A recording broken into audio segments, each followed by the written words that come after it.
आज एक भाई ने मुझसे बड़ा ही रोचक सवाल किया।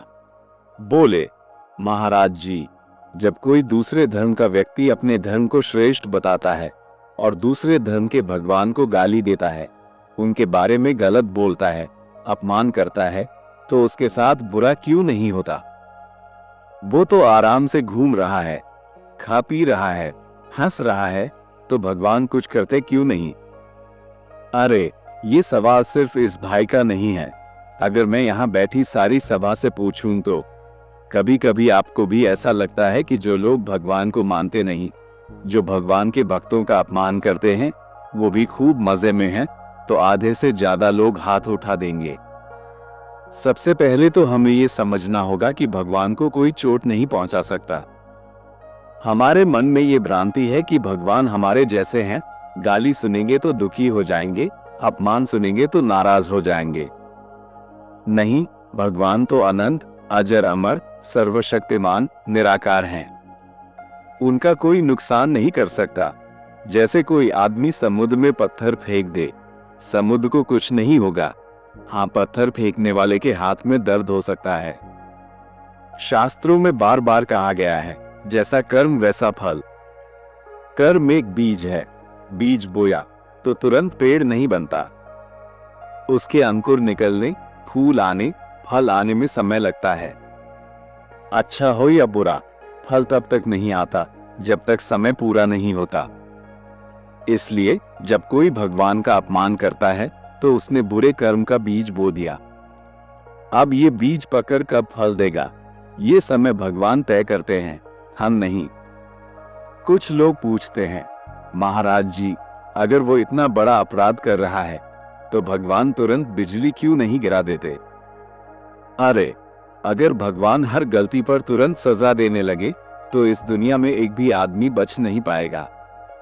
क्योंकि हम सब ने कभी ना कभी गलती की है। किसी को गाली दी, मन में बुरा सोचा, किसी को चोट पहुंचाई। भगवान दंड से ज्यादा सुधार में विश्वास रखते हैं। वो चाहते हैं कि इंसान अपने विवेक से सुधरे और प्रेम से सही रास्ता चुने। मान लो कोई आदमी आकाश की ओर थूक दे, थूक कहां गिरेगा? सूर्य पर? नहीं, वापस उसी के मुंह पर। भगवान के बारे में गलत बोलना भी वैसा ही है। भगवान पर कोई असर नहीं पड़ेगा, लेकिन बोलने वाला अपने ही मन और भाग्य को गंदा कर लेगा।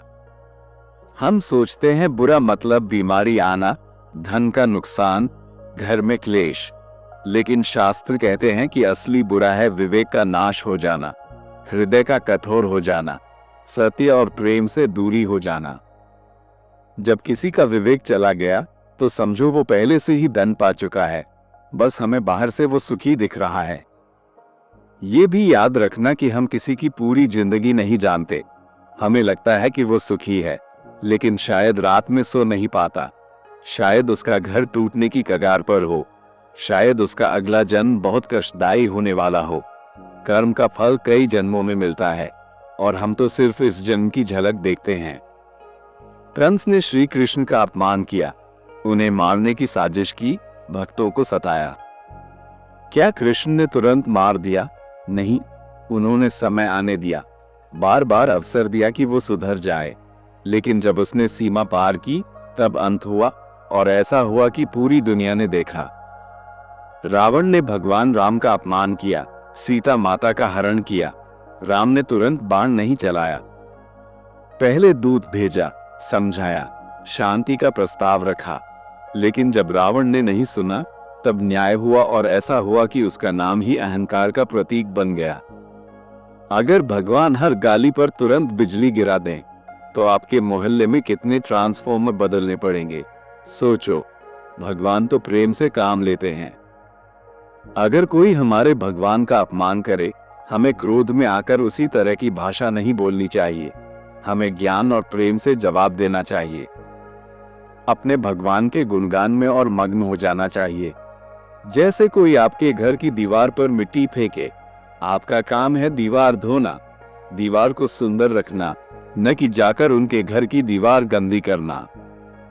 श्रीमद् भागवत में आता है, जो तुम्हें अपमानित करे उससे भी मधुर वचन बोलो, क्योंकि वो तुम्हारे अहंकार को तोड़ रहा है। ये आसान नहीं है, लेकिन यही भक्ति की असली परीक्षा है। एक संत थे। एक बार किसी ने आकर उनके आराध्य देव का अपमान किया।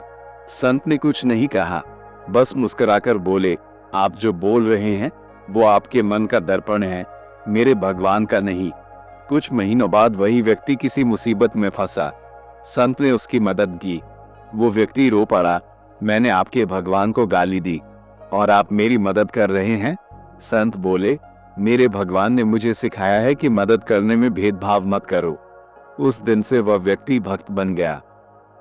कर्म का नियम अटल है। भगवान की चुप्पी उनकी सहनशीलता है, और कभी कभी उस व्यक्ति को सुधारने का अवसर भी। जब समय आता है तो न्याय ऐसा होता है कि कोई बच नहीं पाता। तो अगर कोई भगवान का अपमान करता है, हमें दुख हो सकता है, लेकिन हमें क्रोध में अंधा नहीं होना चाहिए। हमें प्रेम, भक्ति और धैर्य के साथ अपने भगवान के नाम का स्मरण करना चाहिए। देर है, अंधेर नहीं। भगवान के न्याय में देरी हो सकती है, लेकिन अन्याय कभी नहीं हो सकता। इसलिए अपने भगवान के नाम में लीन रहो और भरोसा रखो, जो जैसा बोता है वैसा ही फल पाता है।